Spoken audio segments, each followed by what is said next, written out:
Salam sejahtera Malaysia. Denyut nadi suara rakyat bergema di channel ini. Sebelum kita mulakan berita pada hari ini, jangan lupa tekan butang subscribe, like dan share. Sila tinggalkan komen anda. Denyut nadi suara rakyat terus bergema di channel ini. Salam sejahtera Malaysia. Denyut nadi suara rakyat bergema di channel ini. Kali ini saya malaslah untuk buka banyak bunga sangat. Okey, tekan butang subscribe, bantu saya. Berita buruk untuk hadiah wang. Selama ini berita buruk tentang semua orang lain yang disaman. Kali ini hadiah wang pula. Berita saman mengenai hadiah wang pula. Permohonan untuk kembalikan saman terhadap Hadi akan didengar pada April 2023. Rupanya hadiah wang pun kena saman. Kena kembalikan saman. Ini beritanya tuan-tuan dan puan-puan. Ini saya petik daripada malaysiakini.com, iaitu diterbitkan pada 23 Disember 2022 oleh diterbitkan di malaysiakini.com. Ini berkenaan dengan dua orang penganut Kristian daripada Sabah yang berpeluang mengembalikan saman mereka terhadap Abdul Hadi Awang berhubung daripada kenyataan Presiden PAS itu yang didakwa berunsur hasutan terhadap penganut agama tersebut. Mahkamah Persekutuan telah menetapkan pada 4 April 2023 untuk mendengar permohonan daripada Maclean Masiau dan Lawrence Jomiji Kinsil atau Maximilian yang bagi kebenaran merayu untuk mengembalikan semula saman terhadap ahli Parlimen Marang itu. Peguam kedua-dua perayu iaitu Markus Lim mengesahkan tarikh pendengaran ketika dihubungi Malaysia Kini petang ini. Katanya perbicaraan di Mahkamah Persekutuan untuk kebenaran merayu ditetapkan pada 4 April 2023, kata peguam itu. Ketika dihubungi oleh Malaysia Kini, Peguam Hadi, Yusfarizal Yusof turut mengesahkan tarikh pendengaran dan makluman prosiding akan dijalankan secara dalam talian untuk mendengar hujah daripada kedua-dua perayu dan responden iaitu Hadi Awang. Pada 7 Mei tahun lepas, Mahkamah Tinggi Kuala Lumpur telah membenarkan permohonan Abdul Hadi Awang untuk membatalkan saman sivil berkenaan.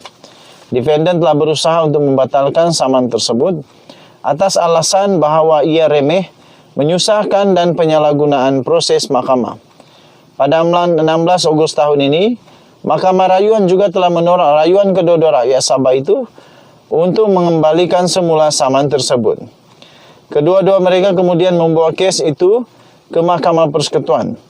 Pada 9 Disember 2020, dua rakyat Sabah itu memfailkan saman berhubung kenyataan Abdul Hadi yang disiarkan dalam organ Parti PAS Harakah pada 18 Januari 2016. Kedua-duanya mendakwa kenyataan itu kemudiannya dilaporkan oleh portal berita dalam talian Free Malaysia Today pada hari yang sama. Mereka memohon untuk pengisytiharan bahawa Abdul Hadi telah melakukan perbuatan menghasut yang bertentangan dengan Seksyen 3 Akta Hasutan 1948. Mereka juga telah memohon pengisytiharan bahawa defendant tidak layak untuk memegang sebarang jawatan dalam kerajaan Malaysia, termasuk jawatan yang setara dengan jawatan menteri.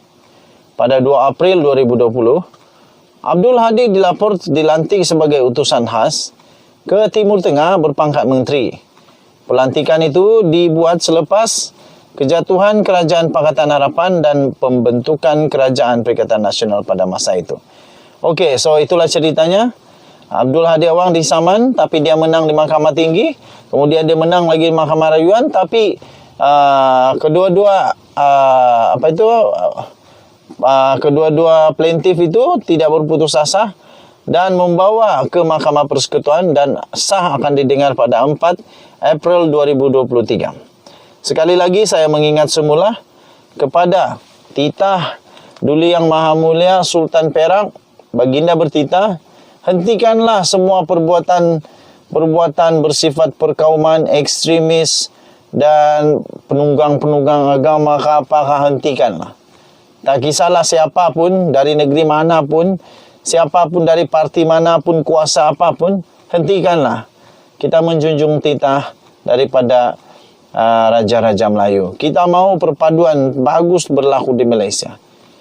Denyut nadi suara rakyat bergema di channel ini. Bye-bye.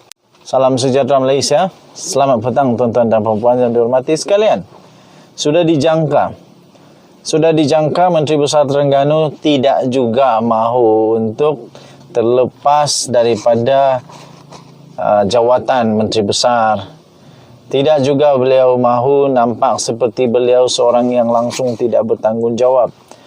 Tidak juga beliau mahu melihat rakyat Terengganu terus benci dan terus berdendam kepadanya. Akhirnya, tuan-tuan dan puan-puan, Menteri Besar Terengganu balik semula ke Malaysia. Yang dinanti-nantikan oleh seluruh rakyat Terengganu agaknya berlaku juga. Menteri Besar Terengganu akhirnya memohon maaf kerana tidak bersama rakyat semasa banjir. Tuan-tuan dan puan-puan yang dihormati sekalian, pasti ramai yang kecewa dengan apa yang berlaku. Harap-harap semua menteri-menteri yang lain, terutamanya Menteri Besar, belajarlah daripada kesilapan Menteri Besar Terengganu ini. Kalau nak bercuti, rancang dengan baik. Dan bercutilah dengan berhemah. Lepas tu, kalau sudah bercuti dan tiba-tiba ada musibah, baliklah cepat-cepat. Rakyat sampai merana menunggu, sampai dah jadi buah lawak jenaka tentang Menteri Besar Terengganu yang tak balik. Tak ada di Terengganu ketika banjir sekarang ini. Sampai ada satu gurauan yang agak panas, bikin sakit jiwa. Sampai ada netizen bilang, mari kita buat solat hajat. Solat hajat kerana kehilangan Menteri Besar ketika banjir di Terengganu. Sampai begitu. Jadi Menteri Besar Terengganu pada hari ini, Ahmad Samsuri Mokhtar, hari ini telah tampil meminta maaf secara terbuka kerana tidak bersama rakyat negeri itu ketika mereka terlibat dalam bencana banjir. Malah dia juga mengakui tidak ada sebarang alasan untuk dia tidak bersama-sama mereka dalam tempoh yang kritikal itu. Katanya semasa sidang media itu, saya mengambil kesempatan ini untuk menyatakan rasa kesal. Saya tak terhingga kerana tak dapat bersama-sama mangsa-mangsa banjir di lapangan, terutama untuk tempoh 18 hingga 21 hari bulan. 18, 19, 20, 21, 4 hari. 4 hari. Sebenarnya kalau dia nak balik mungkin boleh balik cepat, tapi mungkin adalah kuat yang menyebabkan dia tak boleh balik, tak apalah. Apapun yang penting dia sudah minta maaf, okeylah. Tapi ada orang cakap, I can forgive but not forget. Jadi ialah belajarlah kesilapan lah.